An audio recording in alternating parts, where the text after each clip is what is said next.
Bro என்னது ஏட்டூடி நந்தா தாக்கப்பட்டாருன்னு சொல்லி thumbnail வச்சுட்டு ஸ்டாலின் தான் வராரு விடியல் தர போறாருன்னு சொல்லி பாட்டு போடுறீங்க அப்படின்னு கேட்டிங்கன்னா ருக்கோ ஜாரா வெயிட் பண்ணுங்க, சம்மந்தம் இருக்குது, அதனால தான் அதை போட்டேன்.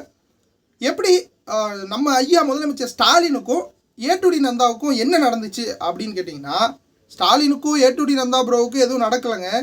ஆனால் இதில் எப்படி ஸ்டாலின் வந்தார் அப்படின்றதான் இதில் ஹைலைட்டான ஒரு விஷயம்.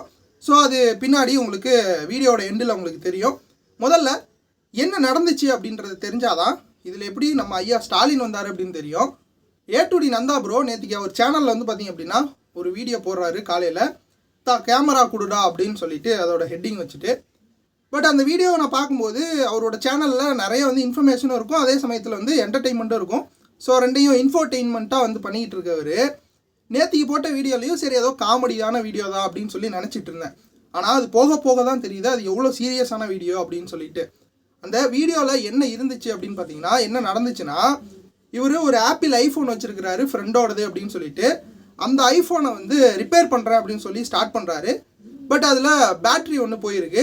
அந்த பேட்ரி வந்து ரிச்சி ஸ்ட்ரீட்டில் கம்மியான விலைக்கு கிடைக்கும் அப்படின்னு சொல்லி அதை வாங்குறதுக்காக போகிறாங்க. அப்படி போயிட்டு இருக்கும்போது வந்து பார்த்திங்க அப்படின்னா கார்லேயே வந்து நாங்களாம் பெரிய சண்டைக்காரங்க, 10th 11th பசங்களை அடிச்சிருக்கிறோம், அடித்து கோமாவுக்குலாம் போயிருக்கிறாங்க அப்படின்ற மாதிரிலாம் வந்து சொல்லிவிட்டு ரொம்ப காமெடியாக அந்த வீடியோ வந்து மூவ் ஆனிச்சு. அப்புறம் போவேலையே வந்து பார்த்திங்க அப்படின்னா ரிச்சி ஸ்ட்ரீட் என்ட்ராவிலேயே இந்த ஒரு ஆட்டோ ஒன்று நின்றுச்சு, அதுலேயே வந்து தடுத்துச்சு. அப்போ உங்களுக்கு புரிஞ்சிச்சா என்னன்னு தெரில, நமக்கு இந்த ஆட்டோ அப்படின்ற ஒரு விஷயத்தில் தான் வந்து நிற்க போகிறோம் அப்படின்றது மாதிரி. பட் அதை கடந்து போயிட்டாங்க. போயிட்டு ஃபோன் மொபைலில் வந்து அந்த பேட்ரிலாம் வாங்கிக்கிட்டு பிரியாணி வாங்கணும் அப்படின்னு சொல்லிட்டு தான் போகிறாங்க. போகும்போதே வீடியோட ஸ்டார்டிங்லேயே ஸோ ஒரு கடைக்கு போயிட்டு பிரியாணியும் வந்து வாங்க போகிறாங்க. அப்படி வாங்கிட்டு வரும்போது அப்படின்னு பார்க்குறேன், கரெக்டாக வந்து பார்த்தீங்க அப்படின்னா அந்த இடத்துல இவங்க ஜாலியாக பேசிக்கிட்டு ரொம்ப ரேண்டமாக தான் வந்து வராங்க. ஸோ நம்ம வந்த வேலை வந்து ஒன்றும் முடியல, சக்ஸஸ் ஆகலை அப்படின்னு சொல்லிட்டு வரும்போதே வந்து பார்த்தீங்க அப்படின்னா ஒருத்தர் வேகமாக வந்து கேமராவை பிடுங்குறாரு. தம்பி கேமராவை கொடு, இல்லைனா நான் கூப்பிட்டேன்னா ஆளுங்க வந்துடுவாங்க, குர்ரா அப்படின்னு சொல்லி கேட்குறாரு. இவங்களும் இருங்க இருங்க நானே கொண்டு போகிறேன் அப்படின்னு சொல்லி நந்தா ப்ரோவும் சொல்கிறாரு. இருங்க இருங்க அப்படின்னு சொல்லும் போதே இவர் பிடுங்கிக்கிட்டு போயிடுறாரு. அங்கே போனால் பார்த்தீங்கன்னா எதுக்காக அவரோட அந்த கேமராவை பிடுங்கியிருக்காங்க அப்படின்னா, இவங்க சரக்கு அடிச்சிட்டு இருந்துருக்குறாங்க மதிய டைமில். அது பார்த்தா மதிய டைம் மாதிரி தான் தெரியுது, ஓகேங்களா. அப்படி ஒரு பப்ளிக்காக ஒரு ஆட்டோவில் உட்காந்து சரக்கு அடிச்சிட்டு இருக்கிறாங்க. அதில் சரக்கும் இருக்குது, அதுலேயே கெட்ட வார்த்தையிலையும் திட்டுறாங்க. அதுக்கப்புறம் ஃபைனலாக சண்டை போட்டு வாங்கிட்டு வந்துட்டார் கேமராவை. ஸோ அதை தான் வந்து அவரோட வீடியோவில் போட்டிருந்தாரு. அந்த கேமராவை வாங்கிட்டு வரும்போது விடுகதையா இந்த வாழ்க்கை அப்படின்னு சொல்லி பாட்டு போட்டோன்னே எனக்கு சரியான சிரிப்பாகி போச்சு. பட் என்ன தான் சிரிப்பு வந்துட்டாலும் இது ஒரு சீரியஸான மேட்ரு. இவர் ஒரு 12 மணிக்கு அந்த டைமில் தான் வந்து கடை திறக்கிறாங்க. ஸோ அந்த டைமில் அவர் அங்கே போனது அவரு நேரமாக இல்லை, இன்ஃபேக்ட் இவர் ரேண்டமாக வீடியோ எடுத்துகிட்டு இருக்கும்போது எங்கிருந்தோ வந்து அவங்களா தான் உள்ளே பூந்தாங்க. இதை நம்ம வீடியோ பார்க்கும்போதே அங்கே சரக்கு அடிச்சிட்டு இருக்காங்க அப்படின்னு சொல்லி யாருமே நோட் பண்ணியிருக்கிறதுக்கு வாய்ப்பே இல்லை. ஸோ இவங்களாம் வந்து உள்ளே வந்து மாட்டிக்கிட்டாங்க. ஸோ வேலியில் போனான அதாவது ஓனான வேட்டிக்குள்ளே எடுத்து விட்ட கதையாக வந்து அந்த பர்சனே வந்து உள்ளே வந்து மாட்டிக்கிட்டாரு. சரி, நான் செவனே தானா போய்க்கிருந்தேன், யார் வம்பு தும்புக்காச்சும் போனனா.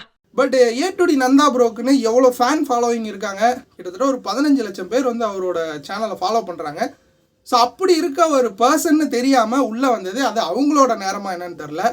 இதையும் தாண்டி வந்து பார்த்தீங்க அப்படின்னா நம்ம ஐயா ஸ்டாலின் எங்கே உள்ளே வராருன்னா, விடியல் தர போகிறேன் அப்படின்னு சொல்லி ஆட்சியை பிடிச்சிட்டு கடைசியில் தலைவர்களுக்கு இந்த சரக்கு பாட்டில் வந்து ஈஸியாக, அதுவும் பப்ளிக்கில் உட்காந்து அடிக்கிற அளவுக்கு வந்து இன்றைக்கி காலம் கெட்டு போய் கிடக்கு அப்படின்ற மாதிரி எல்லாருமே பேச ஆரம்பிச்சிட்டாங்க. ஸோ இந்த வீடியோ வந்து பார்த்தீங்க அப்படின்னா கிட்டத்தட்ட நான் ஷூட் பண்ணுற இந்த டைமில் ஒரு 5 லட்சம் பேர் பார்த்துருக்குறாங்க. இந்த ஒரு பர்சன் இந்த ஒரு வீடியோ அப்படின்னு சொல்கிறது வர வர இன்னும் நிறைய பேர் பேச ஆரம்பிச்சிட்டாங்க. ஜஸ்டிஸ் ஃபார் ஏ2டி அப்படின்னு சொல்லி. ஸோ அந்தளவுக்கு இந்த விஷயம் பூதாகரமாக ஆயிடுச்சு. ஆனதுக்கப்புறமும் வந்து பார்த்திங்க அப்படின்னா கண்டிப்பாக இந்த பர்சன்ஸ் மேலே ஆக்ஷன் எடுக்கணும் அப்படின்னு சொல்லி எல்லாருமே சொல்லிட்டாங்க. ஸோ 3 பேர்த்த வந்து ஃபைனலாக அரெஸ்ட்டும் பண்ணிட்டாங்க அப்படின்ற மாதிரி நியூஸ் நம்மளால் பார்க்க முடிஞ்சுச்சு. ஸோ இதில் மைய கருத்து என்ன அப்படின்னா, ஒரு கொஞ்ச நாளைக்கு முன்னாடி கிட்டத்தட்ட ஒரு 65 பேர் வந்து கள்ளச்சாராயம் குடித்து இறந்து போனாங்க. அது மட்டும் இல்லாமல் அது நடந்த ஒரே வாரத்தில் வந்து பார்த்தீங்க அப்படின்னா சேலத்தில் சண்முகம் அப்படின்ற ஒரு ஏடிஎம்கே பர்சன் வந்து கொல்லப்படுறாரு. அடுத்த நாளே வந்து பார்த்தீங்க அப்படின்னா ஒரு தேசிய கட்சி பகுஜன் சமாஜ் கட்சியோட ஒரு மாநில தலைவரை வந்து பார்த்தீங்க அப்படின்னா வெட்டி கொல்றாங்க. அதுக்கப்புறம் நிறைய சாராயம், கஞ்சா, ஏகப்பட்ட விஷயங்கள்ல வந்து பார்த்தீங்க அப்படின்னா ரொம்ப ரேண்டமாக வந்து நம்ம தமிழ்நாட்டில் நடந்துட்டு இருக்குது. ஸோ இதெல்லாம் கண்டிக்க வேண்டியது ஒரு தமிழ்நாடு அரசோட ஒரு கடமை.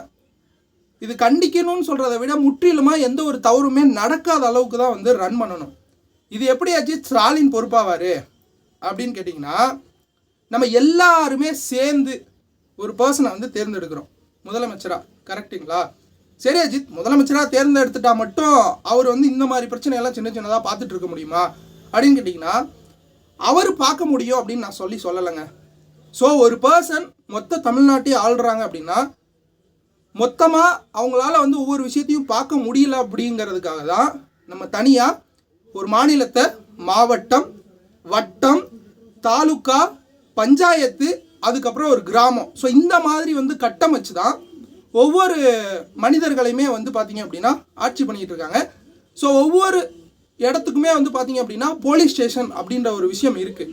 ஸோ அந்த போலீஸ் ஸ்டேஷன் இருந்துமே இந்த மாதிரி தவறுகள்லாம் நடக்குது அப்படிங்கும்போது ஒரு 15 லட்சம் சப்ஸ்கிரைபர் வச்சுருக்க ஒரு பர்சனுக்கு இந்த மாதிரி நடக்குது அப்படிங்கிறது ரொம்ப வருந்தத்தக்கது ஒரு விஷயம்.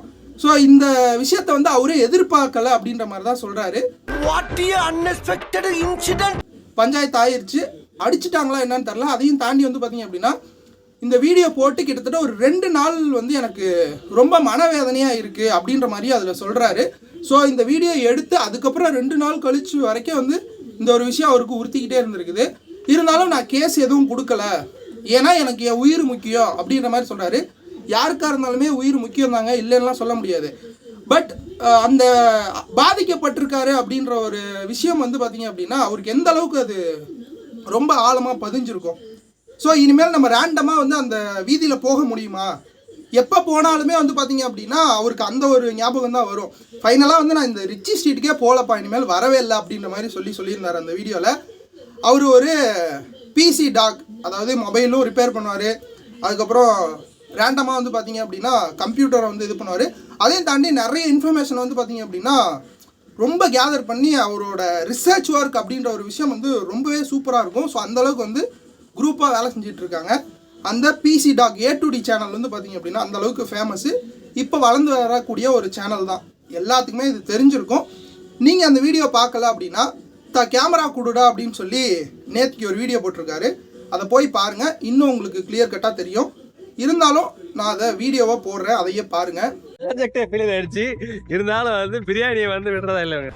ஆபரேஷன் சக்சஸ், பேஷண்ட் டெட் மாதிரி நான் வந்து ஆபரேஷன் சக்சஸ். ஒரு வீடு இல்லை கேமரெல்லாம் இப்போ பறி கொடுத்துட்டு போயிடுங்க, நான் கூட வாங்க.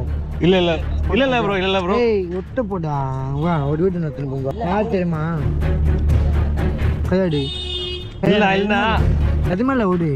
நான் பயப்படுறேன், நான் பயப்படுறியா? இப்போ கருப்பில் அவங்க ஒவ்வொன்று சொன்னால் வந்துடுவாங்க. இப்போ கூப்பிட்றாங்க, உன்னை பார்த்துறேன் நான். வா ஒன்று மேலே கையாடி. சரி நாத்துறேன்.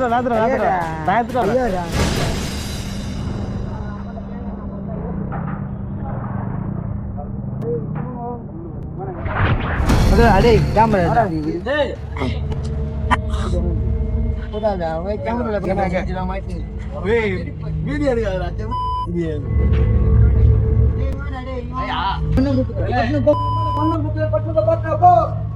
ஸோ இதுதான் வந்து அவருக்கு நடந்துச்சு. ஓகேங்களா? இதனால நிறைய பேர் வந்து பார்த்தீங்க அப்படின்னா சோஷியல் மீடியாவில் பேச ஆரம்பிச்சிட்டாங்க. ஸோ அந்த அளவுக்கு இந்த விஷயம் ரொம்ப வந்து டார்க்காக போயிட்டு இருக்குது. ஸோ மக்களாகிய நீங்கள் என்ன நினைக்கிறீங்க அப்படின்றத கமெண்ட்டில் சொல்லுங்கள்.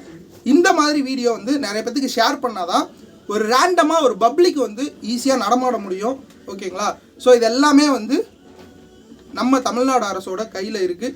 ஸோ தயவுசெய்து இந்த மத போதை, அதுக்கப்புறம் கஞ்சா, இந்த மாதிரி ஏகப்பட்ட விஷயங்களில் வந்து நிறைய பேர் அத்துமீறி பண்ணிக்கிட்டு இருக்காங்க. ஸோ அதெல்லாம் கொஞ்சம் கட்டுக்குள்ளே கொண்டு வந்து இந்த டாஸ்மாக் அப்படின்ற ஒரு விஷயத்தில் கொஞ்சமாவது கடைகளை குறைச்சா நல்லா இருக்கும் அப்படின்றது என்னுடைய ஒரு தாழ்மையான வேண்டுகோள். ஸோ ஐயா முதலமைச்சர் ஸ்டாலின் அவர்களே, தயவு செய்து இந்த மதுக்கடைகளை கொஞ்சம் குறைங்க. நிறைய வந்து பார்த்தீங்க அப்படின்னா தப்பு செய்கிறவங்களுக்கு கடுமையான தண்டனை இருந்தால் மட்டும்தான் இந்த மாதிரி விஷயங்கள்லாம் குறையும். ஸோ இப்போது இதை நான் ஏன் சொல்கிறேன் அப்படின்னு கேட்டிங்கன்னா, எனக்கும் இந்த சமுதாயத்தில் ஏதாவது பண்ணணும், இந்த சமுதாயத்துக்காக ஏதாவது பண்ணணும் அப்படின்ற ஒரு சின்னதாக ஒரு விஷயம் மனசில் இருந்துக்கிட்டே இருக்குது. ஸோ இந்த வீடியோவில் இவ்வளோ தான். நெக்ஸ்ட் வீடியோவில் பார்ப்போம். பாய். ஊர்ல புள்ள பிடிக்கிறவன், நாய் பிடிக்கிறவன், பிட் பாக்கெட் அடிக்கிறவன், கேடி, ரவுடி, பொறுக்கி எல்லாரும் தூக்கடா.